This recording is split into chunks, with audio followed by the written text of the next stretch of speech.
Media మిత్రులందరికీ నమస్కారాలు। ఈరోజు ఈ ప్రెస్ మీట్ పెట్టడానికి ముఖ్య ఉద్దేశం, నిన్నటి రోజున అనంతపురం జిల్లా వైఎస్ఆర్సీపీ పార్టీ అధ్యక్షుడు అనంత వెంకటరామరెడ్డి గారు మాట్లాడుతూ ఈ రాష్ట్ర సీఎం చంద్రబాబు నాయుడు గారికి అభద్రతా భావానికి లోనయ్యారనే విధంగా మాట్లాడడం జరిగింది। అయ్యా అనంత వెంకటరామరెడ్డి గారు, మేము ఒకటే అడుగుతున్నాం, చంద్రబాబు నాయుడు గారు అభద్రతా భావానికి లోనయ్యారని మీరు ఏ రకంగా అంటున్నారు?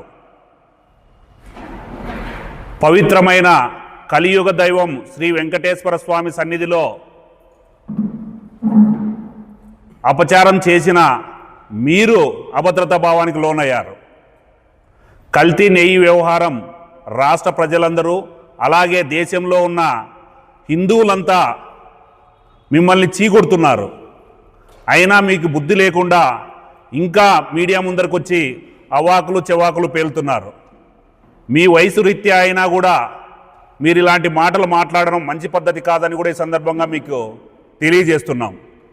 అయ్యా అనంత వెంకటరామరెడ్డి గారు, మీ గత వైసీపీ ప్రభుత్వంలో మీరు చేసిన అన్యాయాలు, అక్రమాలు, అరాచకాలు నిలువెత్తు రూపం ఇప్పుడు మీ వాళ్ళు జైల్లో ఉంటున్నారు। అలాగే కలియుగ దైవమైన శ్రీ వెంకటేశ్వర స్వామి ఆలయంలో అందరూ పవిత్రంగా భావించే లడ్డులో కల్తీ నెయ్యి వ్యవహారం అన్ని సంస్థలు కల్తీ జరిగిందని చెప్తూ ఉంటే, సిట్టు కూడా కల్తీ జరిగింది, అసలు నెయ్యే లేదు అని చెప్తూ ఉంటే, మీరు లేదు కల్తీ జరగలేదు, చంద్రబాబు నాయుడు గారు ఊరిక మాట్లాడుతున్నారనే మాటలు మాట్లాడుతూ ప్రజల్ని తప్పుదోవ పట్టించాలని చూస్తున్నారు। ప్రజలు ఎవరు నమ్మే పరిస్థితిలో లేరు। మీరు హిందూ మనోభావాలను దెబ్బతీసే విధంగా మీరు ప్రవర్తిస్తున్నారు। ఆల్రెడీ మీకు ప్రజలు తగిన గుణపాఠం కూడా చెప్పడం జరిగింది। అయినా కూడా మీరు ఇంకా మీడియా సమావేశాలు ఏర్పాటు చేసి నెయ్యి కల్తీ జరగలేదు అనే మాటలు మాట్లాడుతున్నారు। ఇది ఎంతవరకు సమంజసమని కూడా ఈ సందర్భంగా వెంకటరామరెడ్డి గారిని మేము అడుగుతున్నాం। దేశంలోనే అత్యున్నత సంస్థ అయిన పాల ఉత్పత్తులకు సంబంధించి అత్యున్నత సంస్థ అయిన నేషనల్ డైరీ డెవలప్మెంట్ సంస్థ తిరుపతిలో జరిగిన నెయ్యిలో కల్తీ జరిగిందని చెప్పినా కూడా మీరు ఆ మాటలను పక్కన పెట్టి మీరు దొంగ అన్నట్లుగా మీరు వ్యవహరించడం ఎంతవరకు సమంజసం కూడా ఈ సందర్భంగా మేము అడుగుతున్నాం। చంద్రబాబు నాయుడు గారికి అభద్రతా భావం ఏర్పడిందని మీరు ఏ రకంగా అంటున్నారో మాకైతే అర్థం కాలేదు। కానీ మీకు అభద్రతా భావం ఏర్పడే మీరు 11 మంది ఉన్నా అసెంబ్లీకి రారు, అసెంబ్లీలో ప్రజా సమస్యలు చర్చించరు, అసెంబ్లీకి పోవాలంటే మీ నాయకునికి అభద్రతా భావం ఏర్పడింది కాబట్టి మీరు ఇంట్లో కూర్చొని మాట్లాడుతున్నారు। మేము ఒకటే అడుగుతున్నాం, మా నాయకుడికి చిత్తశుద్ధి ఉంది, ఆంధ్రప్రదేశ్ రాష్ట్రాన్ని అభివృద్ధి చేయడం ఒక్క చంద్రబాబు నాయుడు గారితోనే సాధ్యమవుతుంది।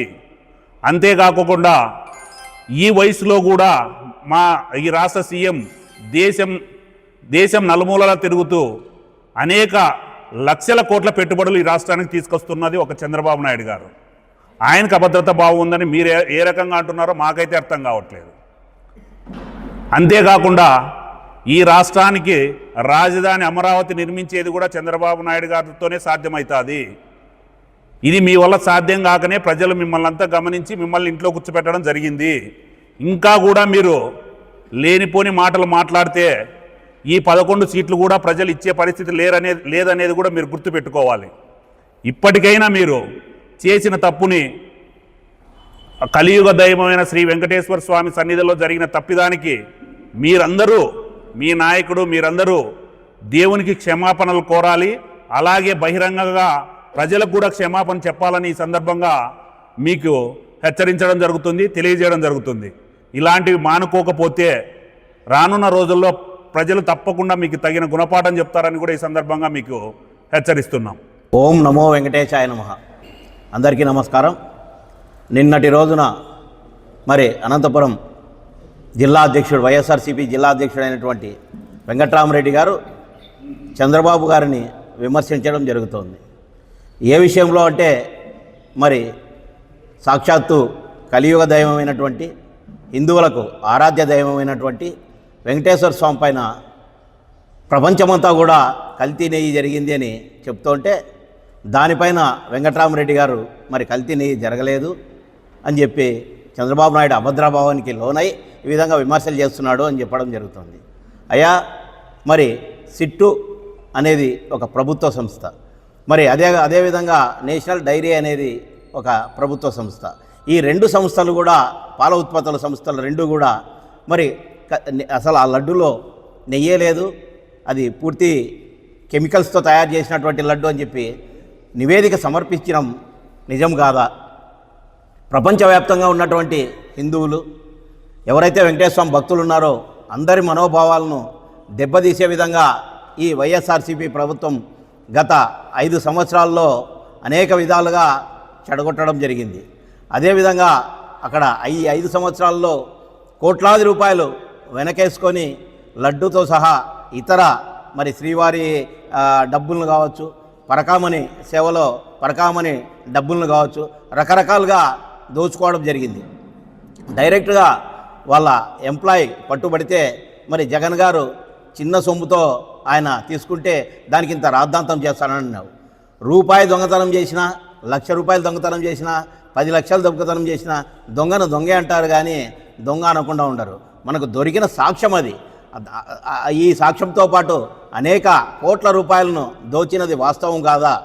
నిన్న మొన్న రోజున మీ టీటీడీ చైర్మన్ అయినటువంటి సుబ్బారెడ్డి గారు కూడా నిజంగానే నెయ్యిలో కల్తీ జరిగిందని చెప్పేసి పత్రికాముఖం కూడా తెలియజేయడం జరిగింది. మరి ఇంత డైరెక్ట్గా సాక్ష్యాలు పడుతూ ఉంటే మీరు దీన్ని డైవర్ట్ చేయాలని చెప్పేసి అంబటి రాంబాబుతో ఒక ప్రెస్ మీట్ పెట్టించి చంద్రబాబు గారిపైన, వాళ్ళ తల్లిపైన, భార్యపైన, అందరిపైన విమర్శలు చేసి ఈ కల్తీ లడ్డును డైవర్ట్ చేయాలని చూశారు. కానీ హిందువులందరూ కూడా ఇది గమనిస్తున్నారు.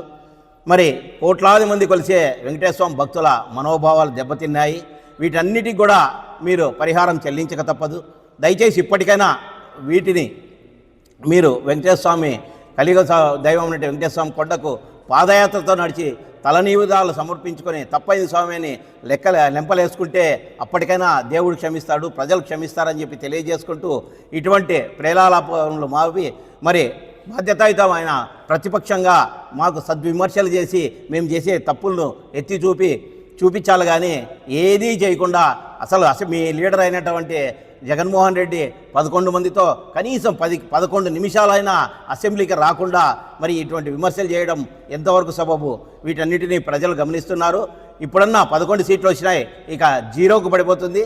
మీ జగన్మోహన్ రెడ్డి గారు కూడా గెలవడని చెప్పి తెలియజేస్తున్నారు. నిన్నటి దినము వెంకట్రామరెడ్డి గారు జిల్లా పార్టీ వైఎస్ఆర్ పార్టీ అధ్యక్షులు మరి ఆయన చేసిన మాటలు మళ్ళీ అధికారం వస్తుందా లేదా అని డైలమాలో పడిపోయినారు అని చెప్పి చంద్రబాబు గారు చెప్తున్నారు. మేము అధికారంలోకి వచ్చాము కూటమి ప్రభుత్వంతో.